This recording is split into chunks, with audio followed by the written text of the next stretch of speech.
Hey, we're going to talk about the TimberKing.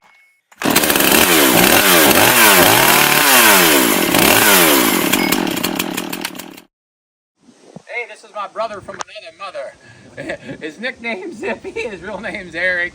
Hey, why do they call you Zippy? Well, they called me Zippy. I had an older neighbor lady. I used to ride my uncle's snowmobile through her backyard back and forth and back and forth. Oh, you ripped into our yard a lot. We destroyed it. Oh, jeez. But she let us, and she came out one day and said, I think that I'm just going to call you Zippy. All you do is zip back and forth and back and forth. So then it stuck. I was probably 12 years old. 44 now. So. And everybody still calls you Zippy. It's still Zippy. That's what I answered. And Zippy's amazing. So when you first bought your sawmill, you were kind of all nervous about using it, and we have 1 million logs here. I tell everybody, we keep about 10, 15 log trucks here, and you come over, and I sawmill with other guys before, and we just hit it off. Yeah, we did. And then he made all of this on the mill here, and like I said, we mill all of our own wood, which I'm really proud of. One thing you're great at is everything. hey, my skid loader's broke. Hey, Bill, I can fix that. Hey, this is that. So that's just great having you around, and we appreciate all your efforts and your nice work and that kind of stuff. I enjoy showing up here too. These guys are great to work for. Always take pride in their work. Greg behind the camera does a lot of the painting and the detailing, and I mean, just makes everything come to life. Bill, just over the years to watch him progress through what he followed as a passion is now turned into a full-time career. It's just really cool to watch and watch the business grow and watch Barb and how much she's been able to do. So it's definitely a pleasure to come here to work, and we love the sawmill. So yeah, we both like to build stuff in general. Doesn't matter what we're making it out of. We love to build stuff, which is an awesome deal, and we have fun here. We do. This is like a no stress. We're here to have a good time. We're not here for a long time. So hey, we're gonna run back and check out the sawmill. So hey, me and Zippy have been working together for years on sawmilling. I pretty much run the skid loader, I do the bucking, I pick the logs. Zippy keeps the machine rolling. And I thought we'd go over some things we like and some things we don't like about the machine. But really, this was your first sawmill, so you didn't get all hog wild, but we really get a lot done together. We work really well together. We just know the steps and so forth, and just have great communication. And in the evenings, you'd be surprised how much lumber we get cut out after work. And I like this sawmill. I've had multiple sawmills here. Wood Miser, obviously. I've had Northwoods here, all that. And I think the nicer thing for me, you had the widest sawmill so far of anybody come here. So, do you want to talk about that a little bit? Sure. Yeah. What's nice with the TimberKing, this is their second from the bottom. Their smallest mill is a push style 1220, and then now they offer the 1400. They changed their model some, but I chose the 1400. I wanted to do some type of work for other people, but a lot of my own, getting into maybe timber framing. Hasn't came to fruition yet. It's started to, just haven't had the time to go on.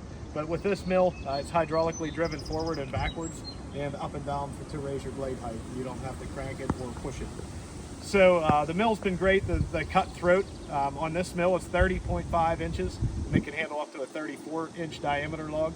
And then you can square the cant, the square of the log, when you're done taking the rounds off, and cut 30.5 flat, which makes it great for Bill because he does a lot of 2 1/4 inch thick material. We cut a lot of slabs. We take the top off, flip the log over the other top, and then just go straight through live edge.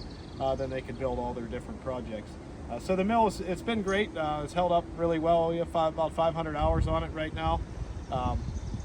The log turner, which is here, this is run manually with a handle in the back, but once you turn that, it'll spin the logs, and then it uses an electric winch in the back to go up and down. So the first winch that came with it, I went through about 7. They were junk.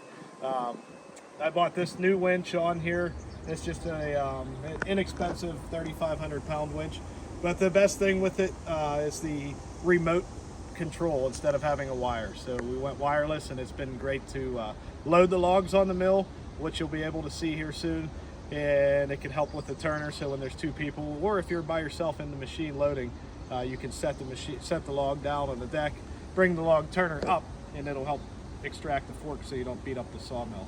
But that is one thing I wish I would have had was the next sawmill, which everyone I'm sure that owns one wish they had the next one. That's upgrade, But, yeah. yeah. If I only knew, if I knew this was Yeah. going to work out so good, I would have did bigger, stronger, right? Yeah, absolutely. And then TimberKing's mills, I think they're very fairly priced and they're very well put together. They're solid. It's everything's welded. It's a great sawmill. It transports very easily. I don't move it as much as I used to. It sits here at Bill's a lot because we have log piles laying all Everywhere. around. It's massive. Those are all to cut, and it takes a while to get through them. Yeah, and I think you're right on it because this frame is real heavy. I seen the Hudson. My buddy's got a Hudson. I have two buddies with Hudsons. Man, they're not flat on the ground, and they just seem to twist. They're all they're bolt together also. Yeah. This is all welded. Everything. This is all welded together. And everybody makes that. I want to put the biggest log on there I can, and then you're hard on it. Right? I mean, and we've done it, but white pine is what we mostly cut, so that helps with the weight, I would say, for sure. Yeah. You know, and we cut the 2 1/4 for a specific reason. The circular saw, standard circular saw, can sneak through 2 1/4. So guys come here and buy slabs off us. The average Joe can take his regular circular saw and cut through it, just making it, and not have a big problem, big pain in the butt. Then, like you've mentioned before, with their custom carvings and their projects, that 2 1/4 makes it look not store-bought. It gives it that feel of being a real piece of wood that was rough cut on a sawmill, as opposed to buying a 1 1/2 thick 2x from the store. So. Yeah, and I think people they realize that they can't say, hey, that's 2 inches or whatever, but they know that's not 1 1/2. They know it's not 3/4. They know it's special, which is unique, So we never cut anything here a nominal size like you buy in a store. Like Bill, very unique. Yeah, every word we have has the word creative in it, right? So cool beans. So what else? What horsepower you got in this puppy? That one's a 23 horsepower. It's the gas engine. They do offer the diesel, but I did not buy it. It's probably another $4,000. It was probably beneficial if you would have the next mill. I think for this mill, it works perfect. It's actually it has plenty of power. It turns the blade well. This thing always cuts flat. They have a lot of features to keep your blade tuned and true. I spend a lot of time with that. When I take it home, I retune it every time before I leave, just to make sure. Normally there's very few adjustments. I don't mean I retune it as I have to rebuild what they did, because that TimberKing did a fantastic job. But they offer a lot of fine-tune adjustments, so it makes it very easy for the user to keep it in tune. The only thing that I just really am not sure why, the control unit, you have to walk with this, even though it's hydraulically driven. The controls are on the side of the push screws. And with it extracting on the inside, you get a lot of dust in your face, like the wind right now picked up, so I tried to talk a little louder so we could hear. But when that wind picks up, if it's blowing away, it's great. If it turns and comes into your face, all that dust comes down to the side and it just shoots right up into the blade. So that's just one thing if I were to do anything different, I would probably make my controls on the other side. But as far as blade tensioning, guards, this machine's been excellent. It's been a really, really good machine. You came up with a little rubber piece that goes around. Didn't you find a brand that you liked? We did. So I bought urethane tires for the wheels inside. They're from Suffolk Tool Company, from Timberwolf Tools. So these rubbers right here, these are actually urethane now. Instead of what originally came was a V-belt, just from like the auto parts store. So these have made a huge difference. It made the mill actually spin smoother. And I think it even cuts better. There's a little bit more give to them, so I think it helps that blade. Oh, so you're getting so much chatter coming across there too, because I remember you were really happy about that find. Yeah, it definitely cushioned it, and I have not broke many blades since then. So you don't have all that turbulence going on in there. That's a great idea. And then the same thing with blades. They're always, anybody with a sawmill, you can talk to them, and they'll have a different theory on their blades, how to sharpen them, how to set them, which ones they like. TimberKing's Ultra are very good blades, but I have switched now. I've been using Timberwolf from Suffolk Tool Companies, who I buy from, Timberwolf Tools, and it's a Swedish steel, and it's they claim that it's has more silicone and it's a lot more pliable, and I've had super good luck with them. So that's who I'm sticking with right now. I have about 20 of them on stock all the time, and then I'm able to sharpen and set my own teeth now, which is a game changer. So you don't have to send them out. You don't have to buy new blades every time. You can get about 5 or 6 good sharpens out of them before you go through the hardening of the teeth. I think a lot of people don't realize how many blades you do go through. A like in the evening, it's tough. I'd say the knots on that white pine are hell on them. And when he first got this mill, he's like, this thing is, I'm like, hey, Zippy, it's not you. Everybody that has a mill here, but in the evening, you could easily change 3 blades sometimes, you know, and we're pretty damn careful about rocks and whatever, you know, kicking bark off. Yeah, we're pretty adamant about all those kind of things. So it's not laziness on our part by any means, but that's just part of, you know, bandsaw milling. Yeah. That's why you own one and I don't, because you're way better at maintenance than I am. Anybody you talk to, their first words are bandsaws suck. Yeah. And they do. But I mean, they're great when they're running, but those bands are, that's about the smallest diameter you can spin them without having a lot of fractures in the blade, because the bigger the wheel, the easier it is on the turn. So yeah, cracking them, breaking them. But Bill was the first place I brought the mill to mobile to saw for somebody. And that, like you said, that first night I was frustrated. I broke blades, you hit nails, pulleys, insulators from power line. You hit a lot of different weird things inside these Surprise! Trees. Yeah. Yeah, it looks all beautiful till you get in there. Yeah, and then normally, like right now, I'm ready for a blade change. I'm going to make some slabs, so I want them to be nice and flat. We were squaring some other logs, just making cants out of them, so just take 4 sides off, and that, if there's a little wave, it's not a problem. But the slabs we want nice and flat. So I'll change that blade out, and this is normally when you have the cluster of 6 16-penny nails from 1940 stuffed in the tree, and you cut them all off on your first pass. So that's frustrating, but that's what happens, just sawmilling. So. Hey, you know what? Speaking of nails, tell them the trick on the end of the log, what you see. Oh, so in the log you'll see black staining. I've seen a lot of guys put this on the internet. So you'll have, if you buck the log and have a clean end, you'll be able to see the staining from that nail that's inside of the tree. It'll bleed through the grain, and then you know that you have nails. So generally, all your nails are in the outside, like 4 or 5 inches. There's not a whole lot of deep stuff. Every now and again, yeah, you'll see that on the ends. Like if you look at all the ends of the logs, you'll have a black stain. It's more prevalent on hardwoods as well. Yeah, it stands out. It's a dead obvious thing. You know, it almost looks like a black blue dye kind of thing went out the bottom of the tree there. So then you know you're begging for trouble. Yeah. So when we see that, we go for it anyways. All right, so here's kind of how the process starts. The log truck comes in. He usually brings me around 20 logs in a log truck, 20 foot long. So this pile hasn't been bucked yet. So this is my job to do the bucking. Zippy will do all the milling. So like this log, before we even get started, I would get this funkiness right off the end. I would go through and get all these big knots trimmed down for him so it's all nice and straight and doesn't get caught on there. And I'm doing that while he's milling. So we just got like a constant process. I'm picking the next one out. He's milling away. I set stuff on these blocks right here, keep it out of the gravel and the dirt. So as I pull a log out, we're not throwing it in the yucky dirt, gravel, that kind of thing. So that's step 1. So at Bill's place, we have, fortunately, a skid loader to load the sawmill. It's a game changer to have a machine to load your logs. I don't have a log loader, so we use the skid steer exclusively to load logs. When I take it 2 jobs, I hopefully have a skid loader to use. If not, I'll take my own, which made it totally different game to be able to mill.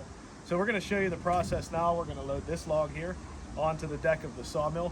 We'll pull the log stops up on the mill, take the skid loader to it, and just gently lower them down. The straighter the log is, the easier it is to load. So when Bill brings that log over, I'll have him bring the fork tips down, and then normally it will just roll onto the log deck. We'll bring up that log turner to pinch it in place so it doesn't fall back off, and start the process. So now that we got the log loaded onto the mill, we're going to turn it into a square cant so Bill can carve all his figures in different shapes and make the log come to life. We'll use this Sawyer scale on the side. We'll just use this essentially as a measuring tape for this one. We don't need to really scale much except for our final size, which with a log this diameter, we'll be able to get about a 12 by 12 cant from it. So this log has a diameter of a roughly 17.5 inches. We hope to get a 12 by 12 cant from the center. We'll get rid of some of the outside that's bad, that has a lot of the bugs in it. The log's been down for a while, so we want to get rid of anything that's not usable and will make the carving not look nice. When I make my cuts, as we explained earlier, we want to try to keep the area clean on the log, no rocks, no dirt. They've already been debarked. That helps to keep the process running smooth, and it also keeps the bugs off of them. The sooner we get the bark off, it takes the moisture away from the outside of the log. So I don't have the debarker. that follows in front of the, or that travels in front of the blade. So we use a wire brush, leaf blowers, anything we can to get this area clean where that blade's going to make its pass. So before the cut, we have a water tank with dish soap in it, which helps keep the pitch off of the blade. It runs a very small stream onto the blade as it cuts. It's on the entrance side of the blade. I try to shoot that for about the middle of the blade so it gets to the teeth as well. When the pitch builds up on the blade, you don't get a good cut and you'll have to change it. So with the pine, there's a lot of tar, there's a lot of sap. So that also, the dish soap helps cut that and keep your blade clean while you're cutting and make a nice smooth flat cut. Yeah, so as I cut, I'll push my forward lever. I have a variable speed control for my hydraulics. Once I get down through the end of the cut, I'll take the quarter round off the top of the log, put it onto the skid steer forks. That'll be scrap for later.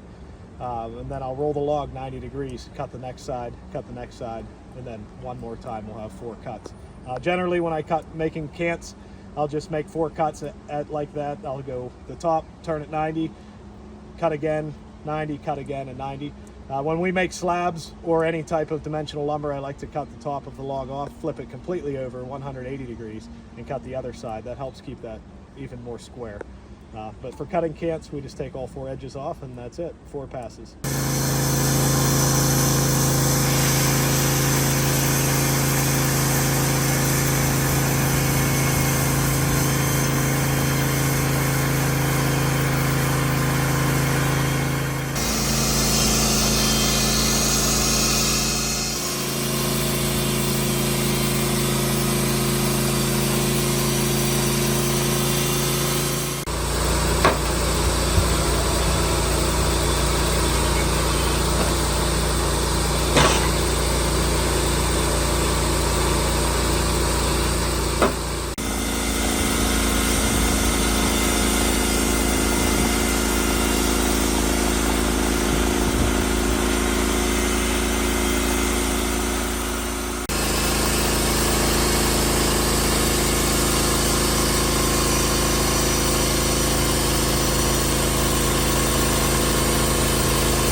So that concludes today's making cants for Bill to do his wood carvings on. Thank you very much for watching, and make sure you get a hold of Bill Schaudt Wood Creations. Hey, you don't want to be up a log creek without a paddle. Oh yeah, paddle, Zip. Paddle. Come on, Bill! Paddle, let's go. Come on, Bill! Yeah!